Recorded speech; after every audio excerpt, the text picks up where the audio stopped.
When you break it into segments and you structure it, people's experience and relationship to time is different than having an open-ending time window.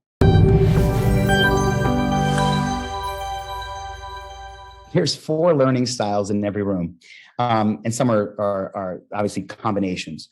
So there are people who are thinkers in the room. They want to know the purpose and the reason why they're doing the exercise. It helps them. That's number 1. I'm a thinker. I mean, if I take a class and the instructor never explained why we're doing any of the exercises, I'm going to be at a loss. I mean, I got to work out. Okay, that's great. But if you can tell me why I'm in a certain yoga pose, it's a whole different game, because then I get it. And then I can actually feel within myself. I mean, thinking about 3-dimensional cue, you're asking or phrasing questions in a rhetorical way. And then I have to internalize the question that you just asked. Am I actually feeling or not feeling what I'm feeling? You know, this instructor said, you should be feeling this, move in this direction. And then did I or did I not feel that? So when you say it in a rhetorical way and you ask a question when you cue, relative than just giving me a direction and expecting me to understand it, when I actually can internalize it and then you give me a purpose and goal behind it, wow, then I've actually had a learning experience. So those are the thinkers. Okay. The organizers are the ones that you calm down getting onto this call. You explained, although I was going to ask the question, you know, how long is this call? Are we here for an hour, 2 hours, 3 hours? Those are questions that I have in my mind. And people want to know when it comes to harder, intense exercise or any exercise, how long am I going to be doing this for? Okay.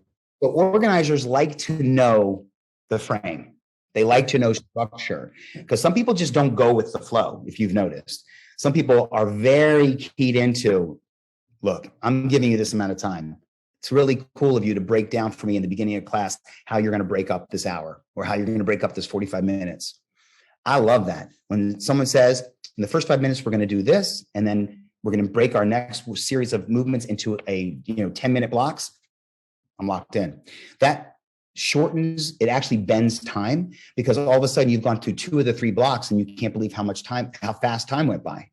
When you break it into segments and you structure it, people's experience and relationship to time is different than having an open-ending time window.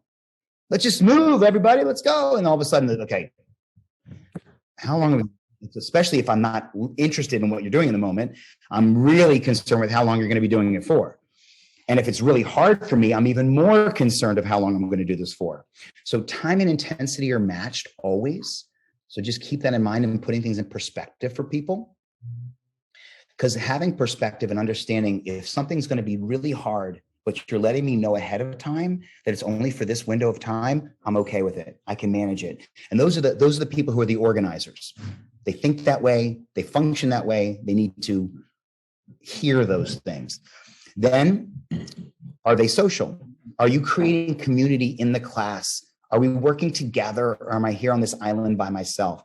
Instructors, the way they deliver, and you can see the people who like to communicate. Why? They're already talking before classes already started. They're already making 3 new friends before they've even, gotten onto their whatever piece of equipment or their mat or their bike, and they're already socializing. And the socializers are the ones who want to be part of the mix. They want to know that you're doing things together as a team. You're building this tribe mentality. They're already doing it for you. All you have to do is support it.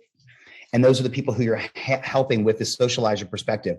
Then the last group are called the relators. The relators are the ones who want to know they're not the only ones feeling this way. They want to know that it's not just hard for them. And this is where your story personally is so important. When you're attempting to do something new or different with someone's body, you can really help explain how it was hard for you at first. In all sincerity, they can see sincerity a mile away. If you're not authentic in how you say these things and do these things, they're going to see right through you, because it sounds fake, and it is fake. So when you hit those 4 different learning styles in your conversation, even when you set up the class, when you structure, when you talk about where our time is going to be spent, why we're doing what we're doing, how we're doing it together, and then how it should feel. And all of us are going to feel a certain way at certain times. And then, when is it okay to change? So when you hit those 4 learning styles, that's a great level to understand the communication that we were talking about.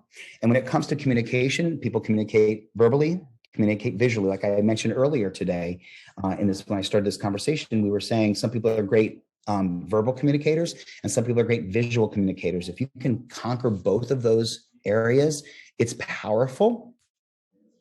And then what I have as conversation is that your voice, So your music and then your movement.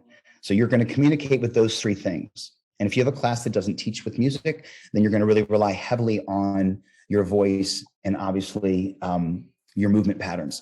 So you're going to be the example that they're going to need to follow. Hey everybody, Jessica LaChance here. Do you want more business education for your fitness studio or wellness business? Subscribe to our YouTube channel or our email newsletters, and we'll see you here soon.